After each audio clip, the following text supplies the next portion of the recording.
दो काली एक गोरी बहू की कांवड़ यात्रा। शिव जी, हमने आज तक आपसे कुछ भी नहीं मांगा, बस सिर्फ इतना मांग रहे हैं कि हमारी सास के दिल में हमारे लिए भी थोड़ा प्यार जगा दो। जितना प्यार वो प्रिया से करती है उसका थोड़ा बहुत भी अगर हमसे करेंगी तो हमारे लिए इतना काफी होगा। प्यार करने लायक शक्ल भी तो होनी चाहिए, जो तुम दोनों की बिल्कुल भी नहीं है। प्रिया, तुम यहाँ, ये लो भगवान शिव का प्रसाद। ये प्रसाद तुम ही खाओ, मुझे नहीं खाना। नहीं प्रिया, ऐसा नहीं कहते, इसमें भगवान शिव का आशीर्वाद छुपा हुआ है।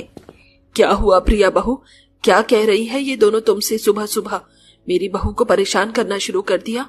अच्छा हुआ माँ जी आप आ गई। मैं तो बस इन दोनों को इतना कह रही थी कि सुबह सुबह अपनी काली शक्ल लेकर भगवान शिव की पूजा करने मत बैठ जाया करो। तुम्हारी काली शक्ल देखकर उनका भी मूड खराब हो जाता होगा। और नहीं तो क्या, ऐसे भक्तों से तो भगवान भी मुंह फेर लेता है। अब खड़े खड़े घूरती रहोगी या जाकर घर का काम भी करोगी? अपनी सास की ऐसी कड़वी बातें सुन दोनों काली बहुएं शिवन्या और वेदिका आंखों में आंसू लिए वहां से चली जाती हैं। शिवन्या और वेदिका के काले रंग की वजह से शशिकला उन्हें बिल्कुल भी पसंद नहीं करती थी। वहीं अपनी गोरी बहू प्रिया पर तो शशिकला अपनी जान छिड़कती थी। शिवन्या वेदिका बचपन से ही शिवजी की भक्त थी, इसलिए सब कुछ शिवजी पर सौंपकर वो अच्छी बहू होने के सारे फर्ज निभाती हैं। समय गुजरता है और अब सावन का महीना शुरू हो जाता है। अरे प्रिया, अच्छा हुआ तुम मुझे हॉल ही में मिल गई। मैं तुम्हारे पास ही आ रही थी। सावन का महीना शुरू हो गया है, इसीलिए मैंने सोचा है कि मैं तुम्हारे साथ कांवड़ लेने के लिए जाऊं। ओ गॉड, क्या मुसीबत है, अब मुझे इस बुढ़िया के साथ कांवड़ लेने के लिए पैदल पैदल इतनी दूर जाना होगा। प्रिया बहुत सोच क्या रही है तू, चलेगी ना? हाँ माँ जी, क्यों नहीं।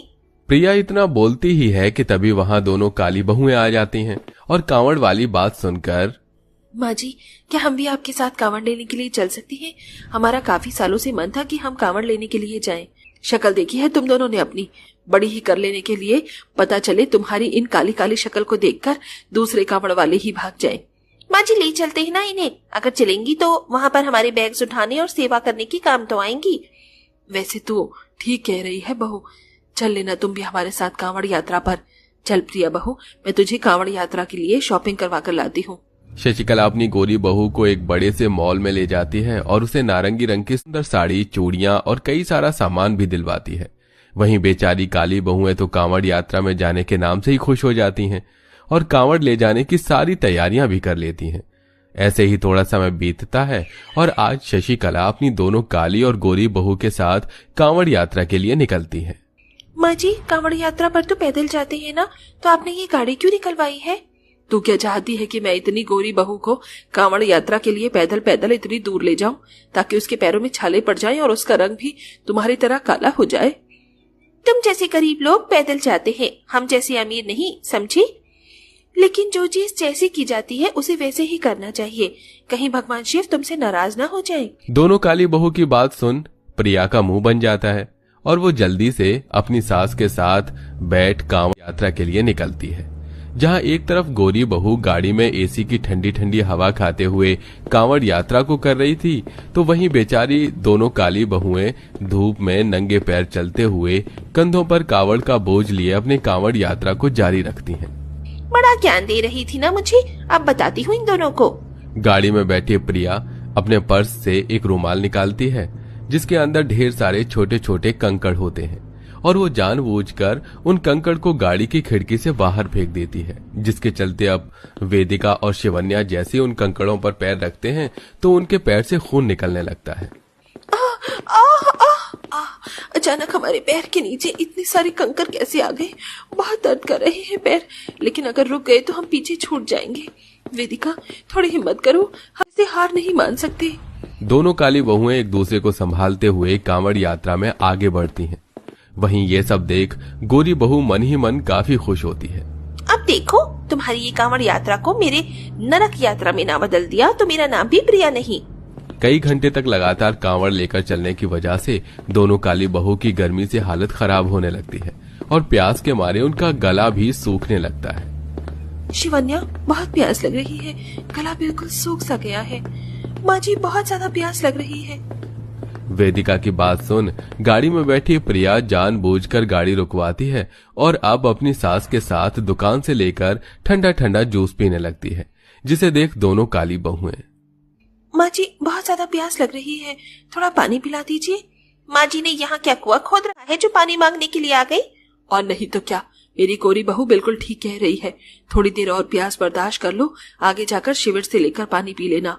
इतना कहकर शशिकला अपनी गोरी बहू के साथ जूस पीती है और गाड़ी में बैठकर कांवड़ यात्रा में आगे बढ़ती है।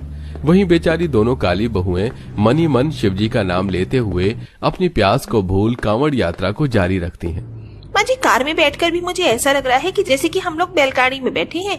ड्राइवर थोड़ा तेज गाड़ी चलाओ, अब आएगा इनकी कांवड़ यात्रा का असली मजा।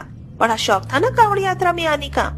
गोरी बहू के कहने पर ड्राइवर गाड़ी की स्पीड बढ़ा लेता है और गाड़ी जल्दी जल्दी आगे बढ़ने लगती है, जिसे देख अरे ये गाड़ी इतनी जल्दी जल्दी क्यों चल रही है?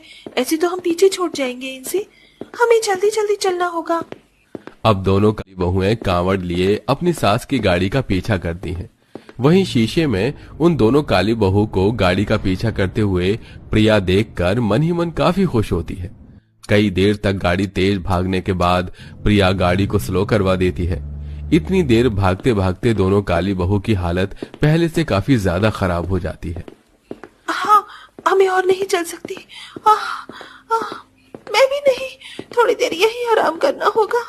दोनों काली बहुएं भाग भाग कर इतना थक जाती हैं कि अब वो कुछ कांवड़ यात्रियों के साथ सड़क किनारे बैठकर ही आराम करने लगती हैं। वहीं थोड़ी दूर पर लोगों ने कांवड़ यात्रियों के लिए भंडारा करवा रखा था, जिसे देख शशिकला अपनी गोरी बहू के साथ भंडारे में जाती है और खाना खाने लगती है। वहीं दोनों काली बहुएं उनको भी भूख लगनी शुरू हो जाती है और वो जैसे ही भंडारे में खाने के लिए जाती हैं। तुम दोनों यहाँ क्या कर रही हो? भूख लगी है, खाना खाने के लिए आए हैं। तुम्हारी इतनी औकात है क्या कि तुम हमारे साथ खाना खाओगी? लेकिन ये घर का खाना थोड़ी ना है, ये तो भंडारे का है। भंडारे का हो या घर का, तुम दोनों कालियों की कोई औकात नहीं है मेरी और मेरी गोरी बहू के साथ खाना खाने की। चुपचाप से भूखी रहो। दोनों काली बहू की इतनी बुरी हालत देखकर भी शशिकला को उन पर जरा भी तरस नहीं आता और बेचारी दोनों काली बहुएं भूख से तड़पती रहती हैं। अपनी सास और गोरी बहू के खाना खाने के बाद अब वो लोग फिर से अपनी कांवड़ यात्रा को जारी रखते हैं। जहां एक तरफ दोनों बहुएं सभी कांवड़ यात्रियों के साथ बम बम भोले हरिशंकर का नाम लेते हुए कांवड़ यात्रा में आगे बढ़ रही थीं, वहीं प्रिया गाड़ी में डिस्को म्यूजिक चलाते हुए यात्रा कर रही थी। डिस्को दीवाने, आहा आहा, ओ डिस्को दीवाने, नशीली है रात, हो हाथों में हाथ, नाची गाए साथ। प्रिया बहू, हम किसी पार्टी में नहीं कांवड़ यात्रा में जा रहे हैं। ऐसे गाने इस वक्त कौन सुनता है? माँ जी, यही तो आजकल का लेटेस्ट फैशन है। इन लोगों की तरह ये बेकार के भजन कौन सुनेगा? कई घंटे बीत जाने के बाद आखिरकार सभी लोग हरिद्वार पहुंच जाते हैं। दोनों काली बहुएं हरिद्वार पहुंचकर सबसे पहले गंगा नदी में स्नान करती हैं और गंगा जल भरकर जैसे ही शिवलिंग पर चढ़ाने के लिए जाती हैं। हटे तुम दोनों, सबसे पहले तो मैं ही जल चढ़ाऊंगी। लेकिन प्रिया, तुमने तो स्नान भी नहीं किया है, पहले स्नान कर लो। ये तुम जैसी कालियों के लिए है, मुझसे गोरी के लिए नहीं। मुझ जैसी खूबसूरत लड़की को स्नान करने की क्या जरूरत? इतना कहकर प्रिया बिना स्नान करे ही शिवलिंग पर गंगा जल चढ़ा देती है। वहीं अब दोनों काली बहुएं प्रिया की तरफ से शिवजी से माफी मांगती हैं और सारी विधि विधान से जल चढ़ाकर उनकी पूजा करती हैं। वहीं प्रिया जैसे ही शिवलिंग पर गंगा जल चढ़ाकर सीढ़ियों से उतरती है कि तभी अचानक उसका पैर फिसल जाता है और उसके सिर पर काफी गहरी चोट आती है। हे भगवान, प्रिया ये क्या हो गया? उठो प्रिया। आसपास मौजूद लोग जल्दी से प्रिया को नजदीकी अस्पताल लेकर जाते हैं, जहां डॉक्टर उसकी पट्टी करते। वहीं दोनों काली बहुएं प्रिया के होश में आने तक भगवान शिव से प्रार्थना करती रहती हैं। प्रिया बहू, तू ठीक तो है ना? तेरा अचानक पैर कैसे फिसल गया? लगता है आपकी बहू ने कांवड़ यात्रा में जरूर कुछ न कुछ गलती की है, इसलिए भगवान शिव ने उन्हें ऐसी सजा दी। डॉक्टर की बातें सुन और अपने की गई हरकतों को याद कर प्रिया और शशिकला दोनों को अपनी गलती का एहसास होता है। डॉक्टर साहब, आप ठीक कह रहे हैं। मैंने तो बस ये कांवड़ यात्रा इसलिए की ताकि मैं इन दोनों को परेशान कर सकूं। मैंने उन्हें रास्ते में इतनी मुश्किलें पैदा की, लेकिन इन दोनों ने फिर भी हार नहीं माना और आखिरकार शिवजी ने मुझे मेरी गलती की सजा दी। मैं भी कोई कम पापी नहीं हूँ। तुम दोनों के काले रंग की वजह से मैंने तुम लोगों में बहुत भेदभाव किया। बहू, मुझे माफ कर देना। गोरी बहू और अपनी सास को अपनी गलती का एहसास होता देख दोनों काली बहुएं काफी खुश होती हैं, जिसके बाद अब शशिकला अपनी तीनों बहू को एक समान प्यार करती है और अब हर साल शशिकला अपनी दोनों काली और गोरी बहू के साथ सच्ची भक्ति और श्रद्धा से कांवड़ यात्रा करती है।